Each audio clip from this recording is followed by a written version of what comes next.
con el tiempo. Ya, el glaucoma es una neuropatía óptica crónica de progresión lenta con patrones típicos de la lesión del nervio óptico y pérdida del campo visual. O sea, en otras palabras, es daño del nervio óptico.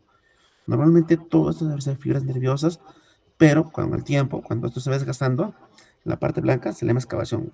Es la parte donde ya no hay células nerviosas, ya no existen células ganglionares. Entonces vamos a ver, digamos, cuáles son las características que va a haber un desorden anatómico del ángulo camerular, resultando en compromiso en el flujo de salida del humor acuoso, no se asocia a otras patologías y el ángulo es iridocorneal abierto. Hay dos tipos de glaucoma, de ángulo abierto y de ángulo cerrado. Entonces, el de ángulo abierto, digamos, es aquel en el cual, digamos, el ángulo entre la córnea y el iris, hay tres formas de catalogar. Uno es con una tomografía bisante, este ángulo debe ser mayor o igual a 30 grados. Lo otro, con un lente, que tú lo pones acá, no sé si se puede pintar. Sí, acá pones un lente, una lupa, y cuando tienes que ver, digamos, esta parte de acá. Después del ángulo hay una estructura anatómica que se llama la malla trabecular. Después de la malla están los canales de Schillen y de los canales colectores, al final, ¿dónde se drena? En la parte de la esclera. Aquí es donde esto se drena. ¿Quién produce el humor acuoso? El cuerpo ciliar.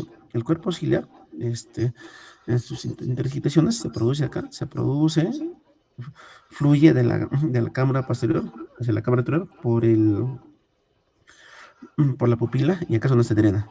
La presión normal es de 10 a 20 milímetros de mercurio. Si pasa más de eso, digamos, la presión va a comprimir lo que es la parte posterior al nervio óptico y esa presión va a hacer que mueran esas fibras nerviosas. Entonces, los dos tipos son ángulo abierto y el ángulo cerrado.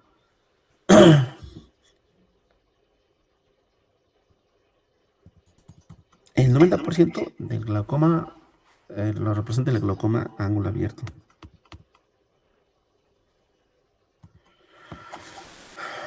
Epidemiología, digamos, según la OMS hay una buena cantidad. El glaucoma es responsable de los casos de ceguera. Esta es una ceguera irreversible, o sea, ya no tiene cura. No es como la catarata que sí es reversible. Ya, ¿qué más hay acá? Es raro antes de los 40 años. Entonces, este es un dato importante, ¿no? A partir de los 40 años empieza lo que es el glaucoma. Más frecuente en la raza negra, ¿ya? No hay una diferencia entre los sexos. Y después de iniciado el transcurso de entre 10 a 20 años empiezan a presentar los síntomas. Si hoy día me diagnostica y no me trato, a los 10 años voy a empezar a tener, digamos, esa sintomatología. ¿Ya? O sea, a mayor edad, mayor cantidad de casos de glaucoma. Y también hay una relación hereditaria. ¿Cuáles son los factores de riesgo? La presión elevada, mayor a 20, o sea, 21 estaríamos hablando. 2, la edad avanzada, mayor de 40 años. 3, raza origen, especialmente la raza negra. ¿Por qué? Porque esa raza negra, digamos, su nervio óptico va a ser grande. Va a ser grande. Y la córnea va a ser muy delgada. La presión corneal, cuando una córnea es delgada, y una historia familiar o una herencia. Los tres sí también, pero no son tan importantes. Si ustedes se dan cuenta, ¿cuál de estos 5 puedes controlar? ¿Puedes controlar la edad? No. ¿Puedes controlar la raza? No. ¿Puedes controlar el peso corneal? No. Anatómicamente ya viene con un defecto de fábrica. Y también la herencia, ¿no? Entonces, lo único que podemos controlar es la presión. Por eso que el tratamiento de glaucoma va dirigido, digamos, a la presión. Si te dicen cuál es el concepto de glaucoma, es una neuropatía óptica. Algunos dicen que es la presión elevada. No, el concepto es neuropatía óptica o nervio óptico. La prevalencia de glaucoma aumenta a medida que aumenta el nivel de la presión, ¿no? Hay algunos estudios, igual, ¿no? En los blancos es menos y en la raza negra es mayor. Un factor anatómico. Igual, ajá. A ver, un segundo, chicos.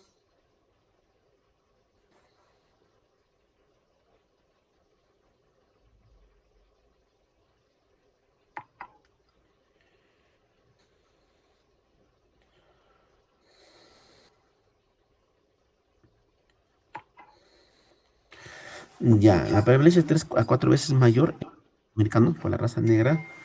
Y a menudo, digamos, ¿por qué? Porque las papilas son más grandes y las córneas son más delgadas. Ya lo dijimos, los estudios igual.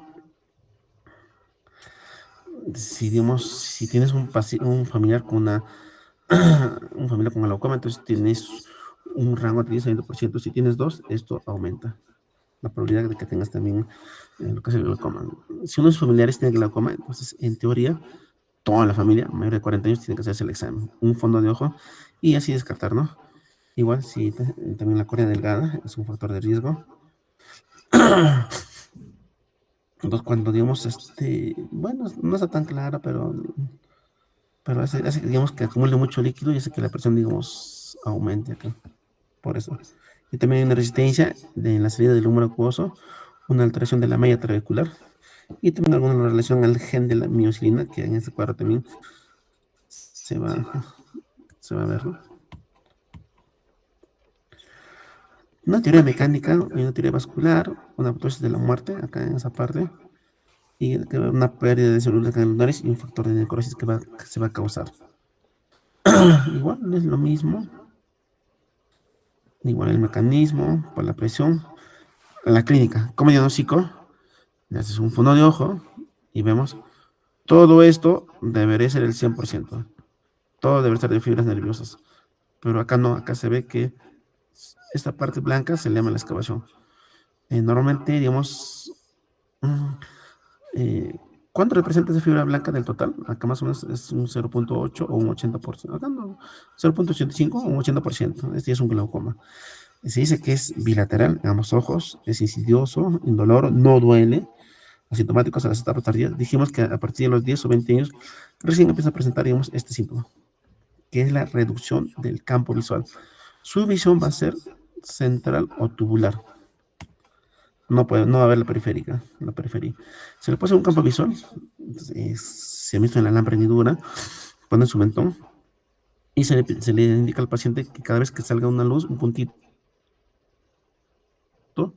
presiona. Imaginemos que todo esto sea nuestro campo. Me sale un punto acá, presiona. Me sale un punto acá, presiona. Me sale un punto acá, presiona. Pero cuando me sale acá, acá ya no presiono porque no veo. Mi visión es tubular. Y al final, solo esta parte central es donde he podido presionar y acá nada. ¿Por qué? Porque ya perdimos ese campo por el glaucoma. Hay un glaucoma preperimétrico. Describe las alteraciones glaucomatosas de la papila óptica en pacientes con campo visual normales. Este es un glaucoma porque casi todo está muerto. Hay un 90% de fibras, de células ganglionares muertas, o sea, una excavación de 0,9. Pero aparentemente, digamos, aquí está normal en su campo. Pero en el tiempo, igual de estos pacientes van a presentar la reducción de la parte central. Ajá. Diagnóstico: la presión va a ser elevada, el nervio alterado, o sea, una excavación grande, mayor a 0,5.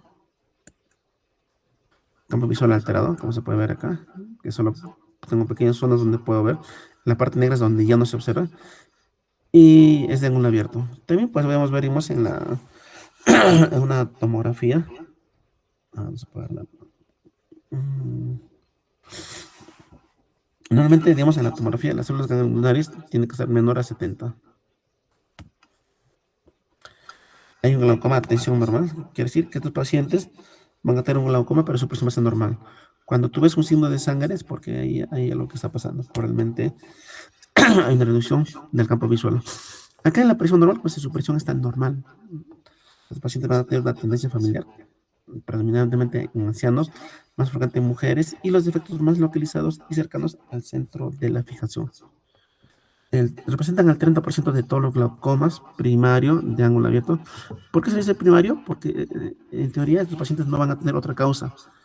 O sea, por ejemplo, una causa secundaria puede ser, digamos, una uveitis, una catarata, un traumatismo. Estos no van a tener una causa de ángulo de cámara anterior normal, abierto, y la presión va a ser menor a 21, o sea, 20.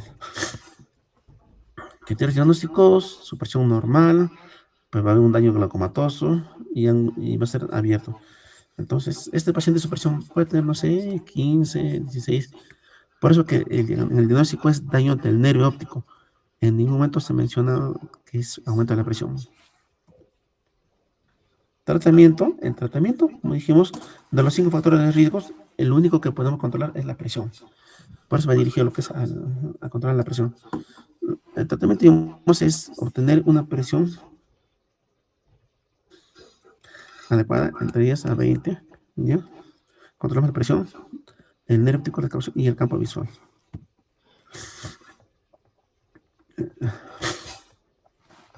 El objetivo, digamos, es bajar siempre la presión entre un 20 a un 30%, en los casos avanzados 40-50%. ¿Por qué? Porque a mayor daño, la presión tiene que ser menor. Tenemos dos tratamientos, tratamiento médico y quirúrgico. En el tratamiento médico tenemos los que disminuyen la presión del humor mucoso. Dijimos, digamos, es la córnea y este es el ángulo iridocorneal. ¿Qué producía el humor acuoso? El cuerpo ciliar. El cuerpo ciliar. ¿Y dónde se elimina? En el ángulo iridocorneal. Entonces, si hay una regulación en tanto en la producción y la eliminación, entonces la presión se va a mantener. Entonces, tenemos los que disminuyen, los que actúan en esta parte, como los beta bloqueadores, a la cabeza está el timolol, que es el buen medicamento. Tenemos los alfa-agonistas como la brimonidina. Lo bueno de la brimonidina, aparte de bajarte la presión, es un neuroprotector. Entonces, en la práctica yo lo uso porque aparte que me baja, o sea, es un neuroprotector. Tenemos los inhibidores, la anhidrasa carbónica, como la dorzolamina y la acetazolamida. En el glaucoma agudo, no sé si... Hay unos casos clínicos que dicen, ¿no? Paciente acude de la consulta por disminución de la agudeza visual. 1, 2, presenta dolor ocular intenso, pupila dilatada y ojo rojo. Y le duele, o sea, el dolor es porque su presión está bien elevada, está más o menos más de 40 milímetros de mercurio. Es un glaucoma agudo, eso sí es una emergencia. ¿Tratamiento que le das? Le puedes darle acetazolamida. Lo otro le puedes dar glicerina o inclusive mannitol.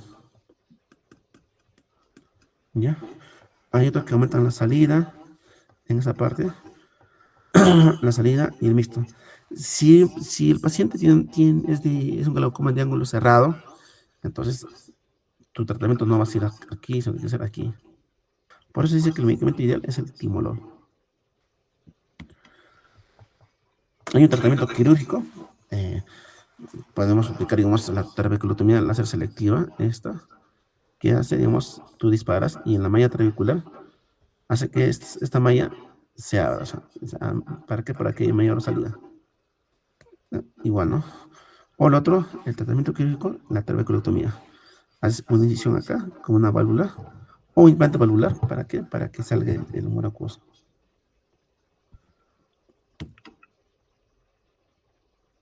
¿Preguntas, chicos?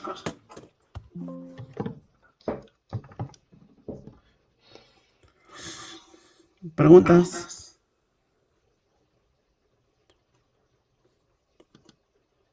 Todo claro. Hay una pregunta, digamos, se les mandé un cuestionario. A ver, ese cuestionario al final lo resolvemos rápido.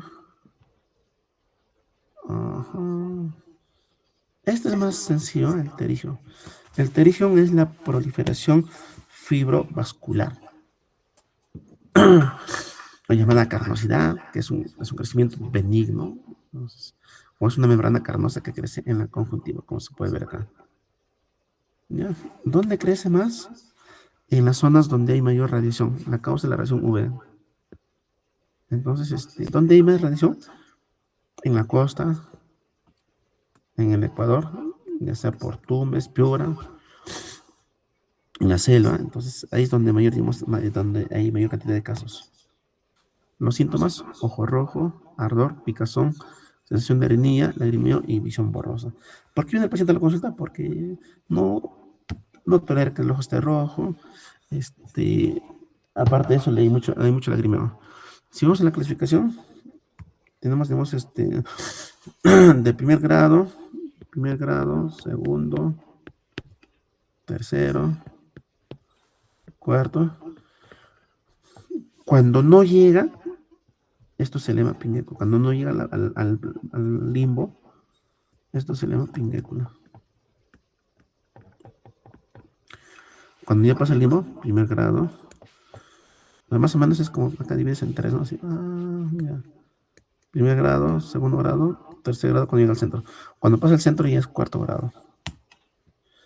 Tratamiento, lubricante, porque esto te va a causar una sequedad ocular.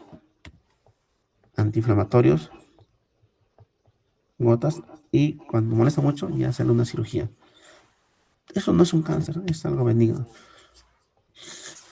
Tenemos dos técnicas, deslizamiento y transposición de injerto. El deslizamiento es, digamos, este es el terigio. Saco toda esta parte y este tejido de acá arriba nada más lo estiro hasta acá y listo. Ese es el deslizamiento. La transposición es, digamos, saco todo esto, cojo de acá arriba un injerto y esto, digamos, este tejido de acá lo pongo acá. Ese es por transposición de injerto. Hay dos formas, lo puedo hacer con pegamento, lo pongo pegamento y pega acá, o el otro con un nylon, el nylon 10 ceros. Y a los 10 días se le tiene que retirar eso. A ver, unos segundos, chicos. Hola, buenos días. ¿Aló? Ya. Ya, espérame unos 3 minutos, ahorita abajo. Ya, entonces, a ver. Digamos, hay unas consideraciones. La edad de la cirugía.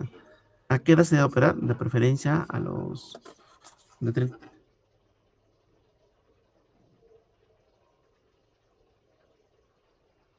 años para adelante.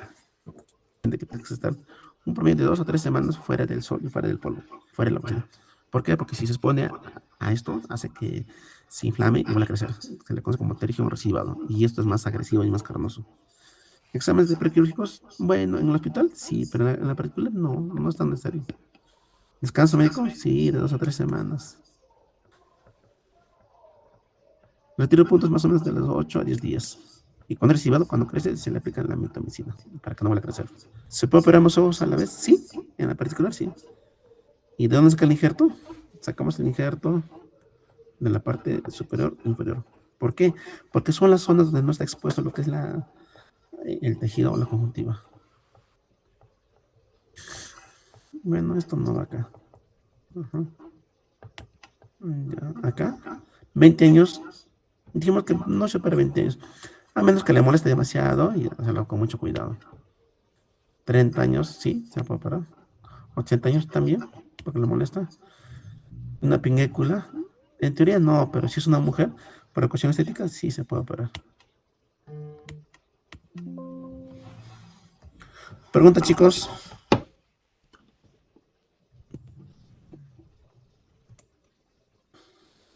Ninguna, doctor. Me esperan unos 8 minutos. ¿Sí?